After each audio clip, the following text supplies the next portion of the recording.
Muy bien, ustedes saben que hay dos conflictos que el mundo está siguiendo con particular interés, más allá de que hay muchos conflictos armados abiertos en el mundo, pero hay dos en los cuales intervienen los grandes jugadores del tablero geopolítico. Uno es el conflicto en Ucrania y el otro es el conflicto en Medio Oriente.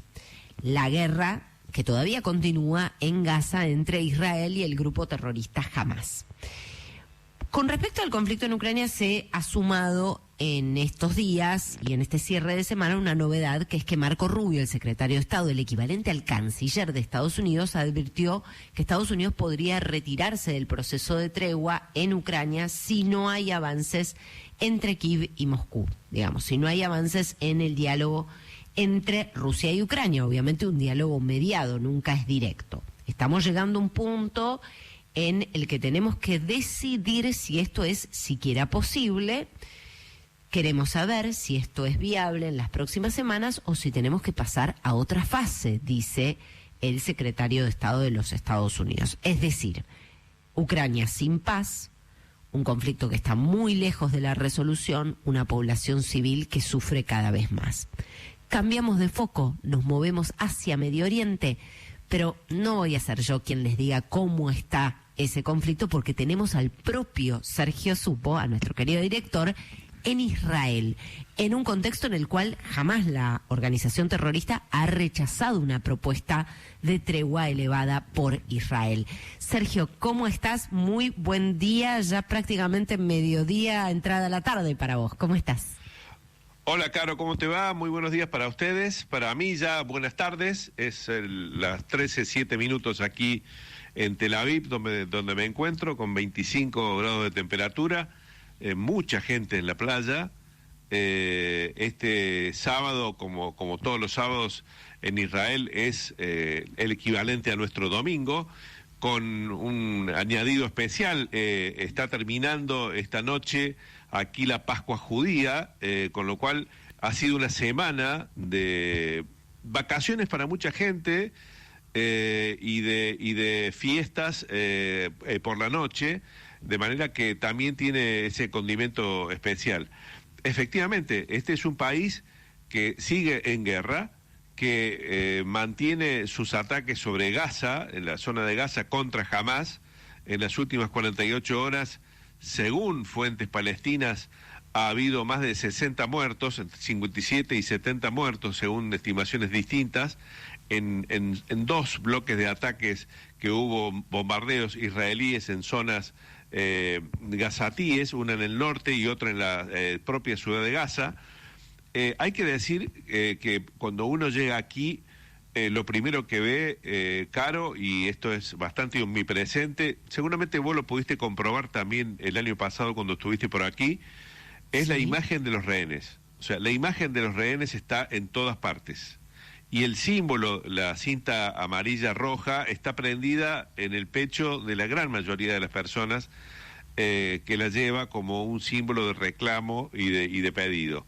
Ayer les contaba a la tarde que también otra forma de reclamar por los rehenes, que son todavía más de 50, que están en poder desde hace más de 540 y tantos días del grupo terrorista Hamás, es utilizar algunos espacios públicos como plazas, como plazoletas, como rotondas, en grandes cruces viales, en grandes avenidas, y allí la gente deja sillas.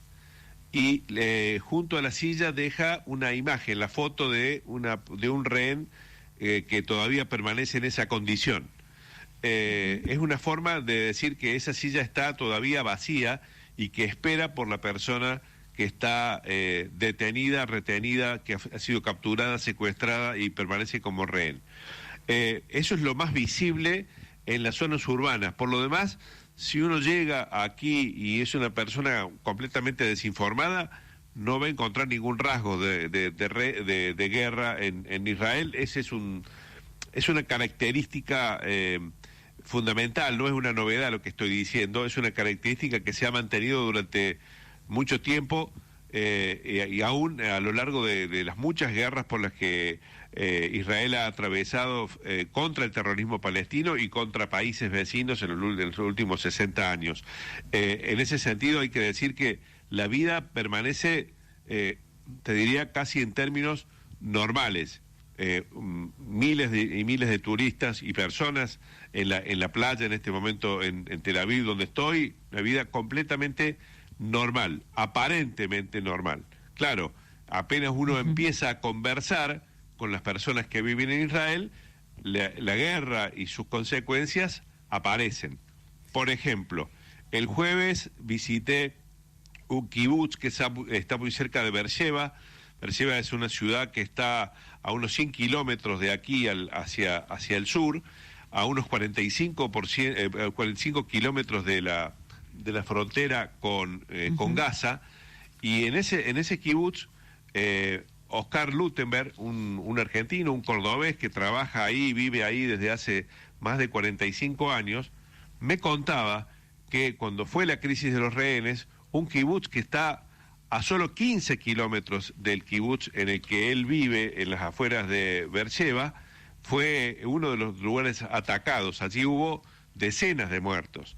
Y que las 300 personas que sobrevivieron al ataque del terrorismo de Hamas de ese kibutz fueron trasladadas y ellos los acogieron en el kibutz en el que vive, en las afueras de Beersheba. Es el kibutz Hatzarin, que allí también funciona una empresa de riesgo por goteo, la más grande del mundo, que se llama Netafim.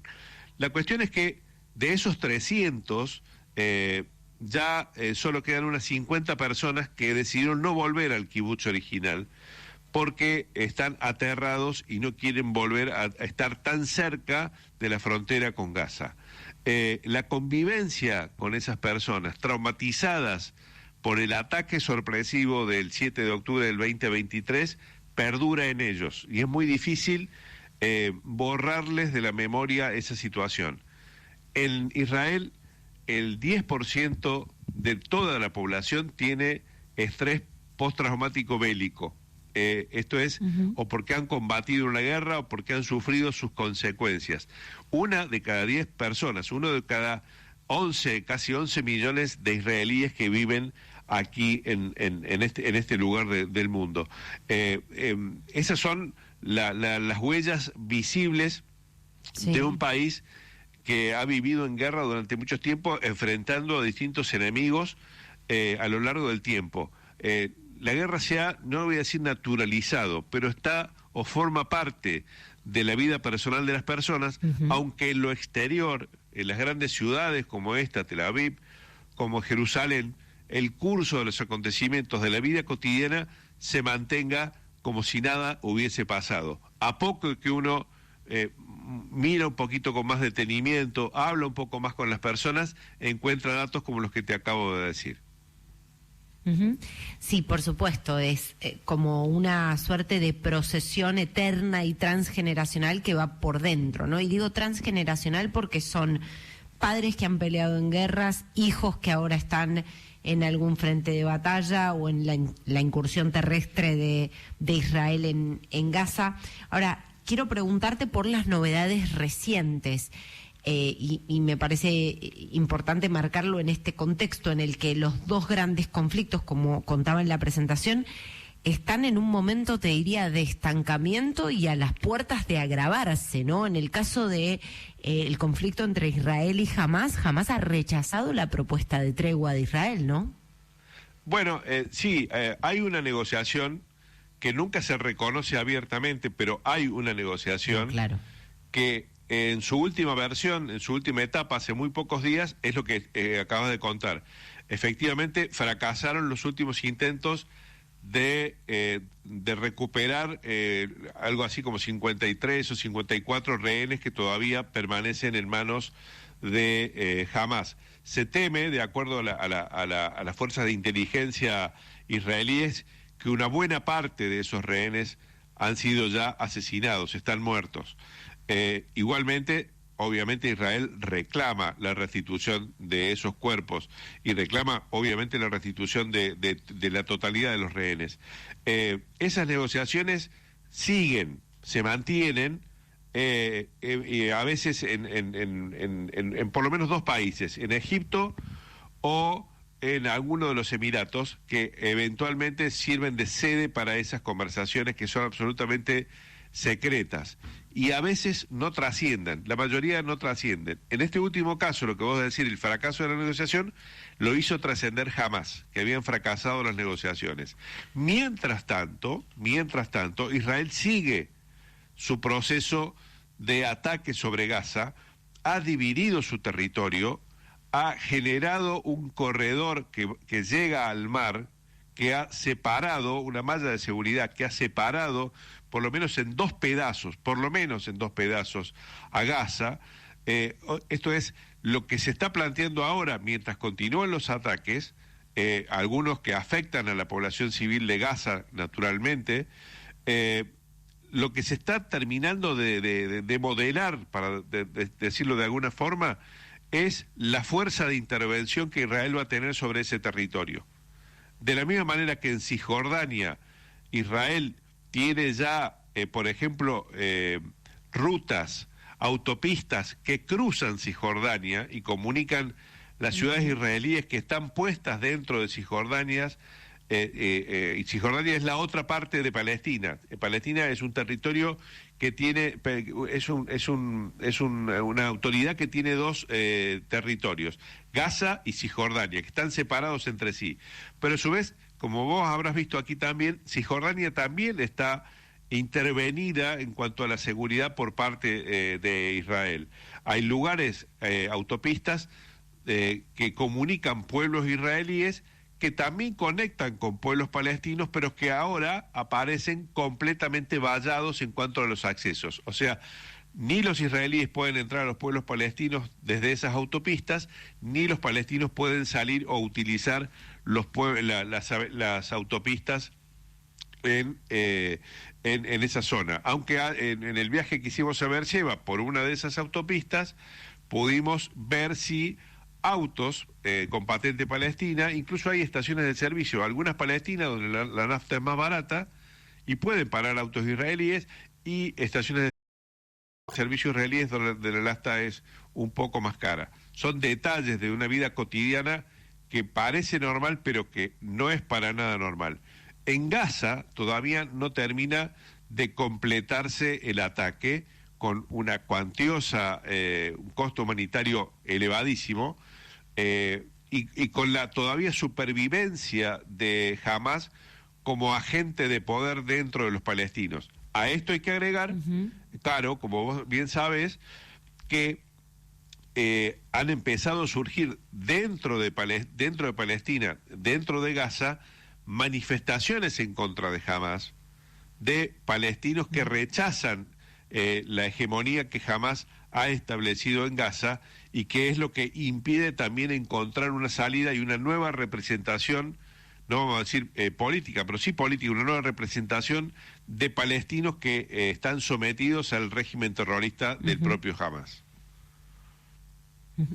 Bueno, es bien complejo porque además la condición de Israel es la eliminación de Hamás, y no hay guerra que se vaya a terminar con la perspectiva de Hamás todavía ejerciendo el control territorial y político. Así que es realmente, y es totalmente entendible, ¿no? Es una organización terrorista que tiene en su carta fundacional como objetivo central la eliminación de Israel, ¿no? Es realmente muy angustiante pensar en esta falta de perspectiva de un final y de una paz duradera, ¿no? En esa región tan distinta del mundo.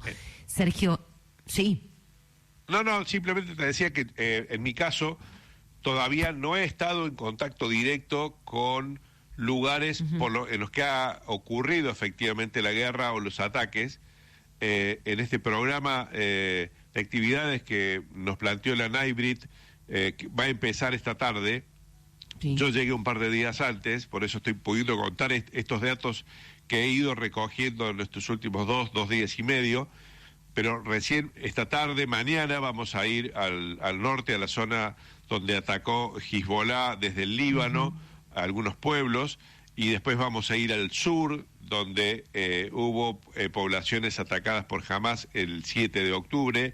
Claro. Entonces ahí vamos, sí, a tener un contacto personalmente más directo con los lugares de guerra, con los lugares de donde ocurrieron estas tragedias en octubre del 2023 y continuaron luego con los sucesivos ataques que hubo a lo largo de todo este tiempo.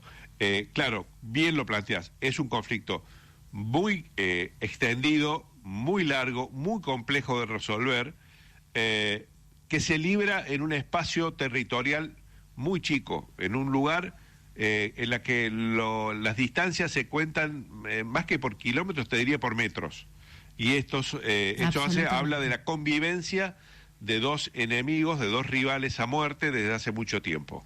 Eso hace todavía mucho más compleja la solución de un problema que se arrastra a lo largo de